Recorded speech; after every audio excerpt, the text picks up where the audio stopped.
उत्तिष्ठ गरुडध्वज उत्तिष्ठ कमला. Hi guys, hi friends. இன்றைக்கி ஒரு இட்லிக்கு ஒரு சைட் டிஷ் பார்ப்போம். இது உங்களுக்கு நான் போடலை. ஒரு 2 தக்காளி, கடல மாவு குழம்பும்பாங்க வேலூர் சைடு. இது வந்து ஒரு ஒரு ரெடிமேடு நல்லாயிருக்கும். இது ஒரு சாம்பார்னு கூட சொல்ல வேண்டியதில்லை. இது ஒரு நல்ல ஒரு தக்காளி சட்னின்னு சொல்ல முடியாது, நல்லாயிருக்கும். டிஃப்ரெண்ட்டாக சாப்பிட்லாம். 2 இட்லி கூடயே சாப்பிடும் குழந்தைங்களே.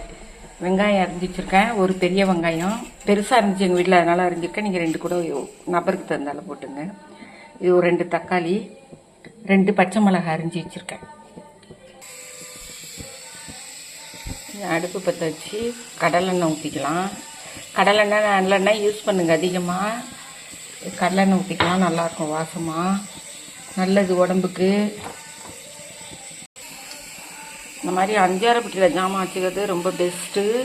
இது மாதிரி மேலே மூடி உள்ளது வாங்கினீங்கன்னா மூடி இது வச்சுட்டு அதுக்கு மேலே மூடி இருக்கணும், அப்போ தான் வந்து கொட்டாது. வாங்கிக்கிங்க. டப்பா வச்சுக்கிறது இது ரொம்ப நல்லது.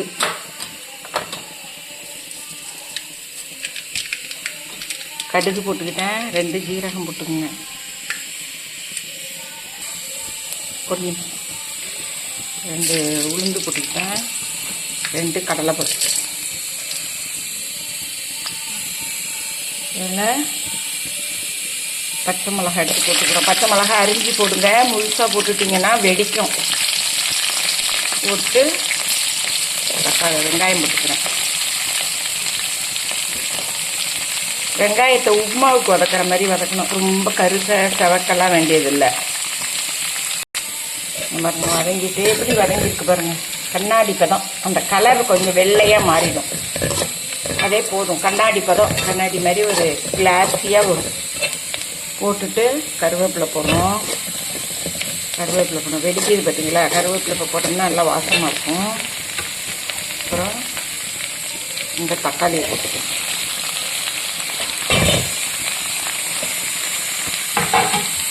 தக்காளி போட்டு கல்லுப்பு போட்டுக்கணும்.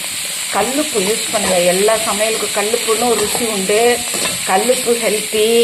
கல்லுப்பு போடுங்க அவசியமாக. கல்லுப்பு யூஸ் பண்ண ஆரம்பிச்சுங்க, அதுதான் உங்களுக்கு உடம்புக்கு ரொம்ப நல்லது. கல்லுப்பே யூஸ் பண்ணுங்க. இப்போ குழஞ்சி எழுந்திரிச்சு பாருங்க, உப்பு போட்டதுனால இந்த குழைவு. இப்போ ஒரு கப்பு, இதால் ஒரு கப்பு தண்ணி ஊற்றி நல்லா வேக போட்டுருவோம். நல்லா வேகணும், மூடி வச்சிருவோம். ஒரு கப்பு தண்ணியில் சொல்கிறேன் வீடியோ. ஒரு கப்பு தண்ணியில் ஒரு 2 ஸ்பூன் போட்டுக்கலாம், 3 ஸ்பூன் போட்டுங்க. 3 ஸ்பூன் கடல மாவு போட்டு நல்லா கரைச்சி வச்சுக்கிறோம். கட்டி இல்லாமல் கரைச்சிக்கிறோம். நல்லா வேகணும். இந்த தக்காளி நாட்டு தக்காளி கரைச்சிதுன்னா லம்பாக வாங்கிடுங்க. இந்த தக்காளி வந்து தோல் தடிமனாக இருக்குது, புளிப்பு கம்மியாக இருக்குது. அதனால் இது வந்து நிறைய போட வேண்டியதாக இருக்குது. இந்த பாருங்க இவ்வளோ தூரம் வதங்கியும் பார்த்தீங்களா எப்படி இருக்குன்னு. கரையணும், கொஞ்சம் வேகட்டும். நல்லா வெந்துருச்சு தக்காளி, ஆனால் கரையில பாருங்க, நல்லா தக்காளி வெந்துருச்சு. இப்போ வந்து இந்த கடல மாவு கரைச்சி இருக்கிறத ஊற்றிக்கணும். தண்ணியாக இருந்தால் தான் நல்லாயிருக்கும், அதனால் இன்னும் கொஞ்சம் கூட தண்ணி ஊற்றிக்கலாம். இதில் தண்ணியாக தான் இருக்கணும், திக்காக இருக்கக்கூடாது. திக்காக இருந்தால் நல்லா இருக்காது. நீங்கள் இதை தண்ணியாக வச்சுக்கணும். கடையிலலாம் தண்ணி குழம்பு இருக்கும் பார்த்தீங்களா, அது மாதிரி கூட தண்ணியாக வச்சுக்கலாம். மற்ற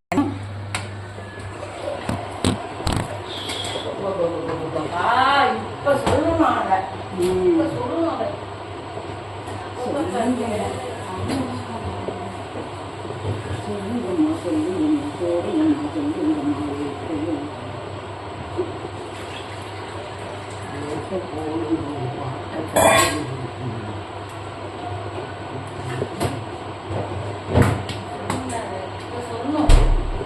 எப்ப எதை சொல்லுமோ அப்போ அதை சொல்லணும்.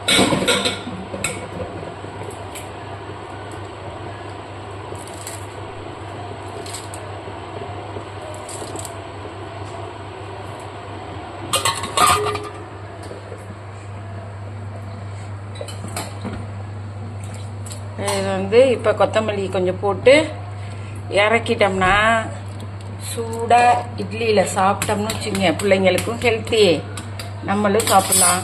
ஓகே.